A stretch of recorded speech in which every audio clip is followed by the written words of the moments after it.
పేరు అచ్చిన వెంకట లక్ష్మణరావు, మాది ఈడిపల్లి మచిలీపట్నం వాస్తవ్యులం. మారుమూడి విక్రమప్రసాద్ గారు వాళ్ళ మేనల్లుడు, మా అక్కయ్య గారు అబ్బాయి, మా మేనల్లుడు ఇద్దరు క్లాస్మేట్స్ అండి. వాళ్ళ చిన్నతనం నుంచి మా ఇంటి దగ్గర వస్తూ ఉండేవాళ్ళు, వెళ్తూ ఉండేవాళ్ళు. ఇలా అవుతూ ఉండగా విక్రమప్రసాద్ గారికి వైఎస్ఆర్సీపీలో ఎస్సీ కమిషన్ చైర్మన్ పదవి ఇచ్చారు.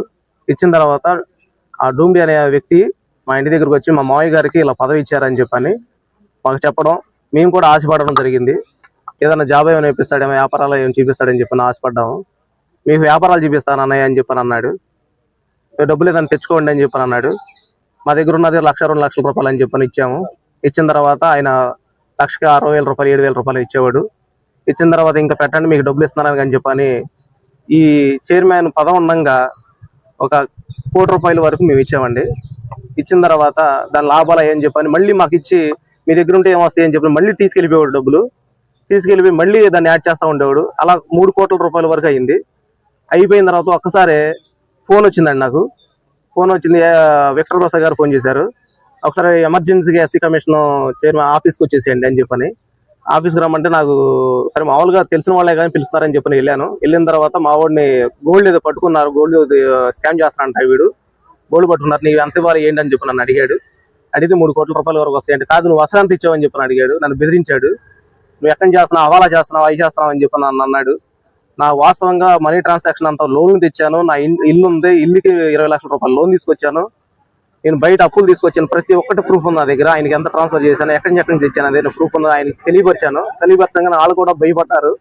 భయపడి సరే అంతలో ఇవ్వలేము, మీరు అసలు ఇచ్చేస్తామని చెప్పారంటే లెక్కలు చూసి 1,25,00,000 రూపాయలు మమ్మల్ని సెటిల్ చేశారు. చెక్ ఇచ్చి ప్రతి నెల 20 లక్షలు మేము ఈ బుర్ర నాగలక్ష్మి అని చెప్పి మా ఇంట్లో అద్దుకుంటారు. ఈఎంఐ కూడా అందరి దగ్గర అప్పులు తెచ్చి 4 రూపాయలకి 5 రూపాయలు అప్పులు తెచ్చి ఆ కుర్రాడికి ఇచ్చారు. ఈఎంఐ హాస్పిటల్లో అసెండ్ అయింది. ప్రాణభాయస్థితిలో ఉంటే వాళ్ళు వచ్చి భయపడి హాస్పిటల్, జగదీష్ గారు హాస్పిటల్లో వచ్చి వాళ్ళిద్దరు కూడా విక్రమప్రసాద్ గారు వాళ్ళ మేనడు ఇద్దరు వచ్చి పలకరించి మీకు ఏ బాధ ఉండదమ్మా, మీ డబ్బులు మీకు ఇచ్చేస్తామని చెప్పని ఆ టైంలో మేము రుజువు పలికి వాళ్ళకి అమౌంట్ మాకు 1,20,00,000 వరకు మాకు ఇచ్చేశారు. అయిపోయిన తర్వాత మా అప్పులు మేము కట్టేసుకున్నాం, లోన్ అయినా కట్టేసుకున్నాం. ఇంకా డబ్బులు ఇవ్వాల్సి వస్తే అడుగుతూనే ఉన్నాము. ఇక మాకు ఫోన్ చేయొద్దు, మీకు ఎక్కడివరకు ఇవ్వగలుగుతామని చెప్పి అన్నారు, బెదిరించారు. సరే వచ్చిన మటుకు వచ్చాయని చెప్పి మేమే తప్పు చేసామని చెప్పి ఊరుకుని పోయాం.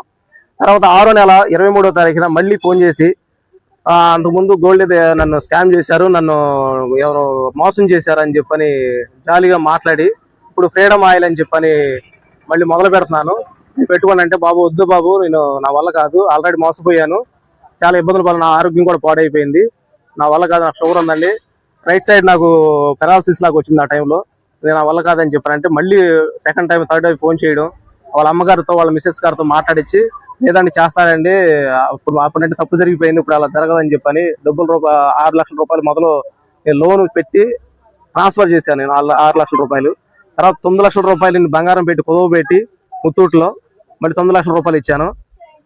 అలా కంటిన్యూగా చేస్తున్నాడు. 2 మంత్స్ చేశాడు. తర్వాత మళ్ళీ మా ఇంట్లో అద్దుకున్న వాళ్ళు కూడా ఏమంటే మళ్ళీ చేస్తున్నారా, ఏమైనా వస్తున్నాయా ఏంటి అని చెప్పానంటే, వాళ్ళు కూడా వ్యాపారం చిన్న సంసారాలు, వాళ్ళు కూడా బయట అప్పులు తీసుకొచ్చి వాళ్ళ డబ్బులు తీసుకొచ్చి వాళ్ళు కూడా పెట్టారు. ఎప్పుడైతే 42 లక్షల రూపాయలు ఎప్పుడైతే అనియో మనిషి మళ్ళీ మాయమైపోయాడు. మాయమైపోయిన తర్వాత మళ్ళీ మేము మోసపోయామని చెప్పని మేము బాధపడి చాలా తప్పు చేసాం, ఒకసారి చేసిన వాడిని కూడా మళ్ళీ 2వ సారి చేశాను నమ్మామని చెప్పని మేము బాధపడి ఫోన్ చేస్తాను, స్విచ్ ఆఫ్, ఎవరిని అడిగినా కూడా రెస్పాండ్ అవ్వట్లేదు. వాళ్ళ మావయ్య గారికి ఫోన్ చేస్తే నాకేం సంబంధం, నువ్వు ఆల్రెడీ ఒకసారి చేసావు కదా, 2వ సారి ఎందుకు ఇచ్చావని చెప్పి ఆయన కేకలేశాడు. ఇక సరేలేండి మేము చేసిన తప్పే, ఒకసారి వచ్చి పిలిపించి ఒకసారి మాట్లాడించండి, మాకు ఎంత ఇస్తాడు ఏంటని చెప్పి మాట్లాడించండి అని చెప్పానంటే 2 సార్లు 3 సార్లు చెప్పు రెస్పాండ్, మాట్లాడిస్తాను 2 సార్లు మాట్లాడిస్తానని చెప్పని మాట్లాడించుకోకుండా మీరు ఏం చేసుకోండి, ఆయన నా మాట ఏంటలేదు, వాళ్ళ మావయ్య గారు ఇంటికాడ ఉన్నాడు, అడిగితే నన్ను ఎదిలించుకుని వెళ్ళిపోయాడు, నువ్వు చేస్తే చేయి, లేకపోతే డబ్బు కడితే కట్టు, లేకపోతే వెళ్ళిపో అని చెప్పని అన్నాడు అని చెప్పని మాకు చెప్పాడండి.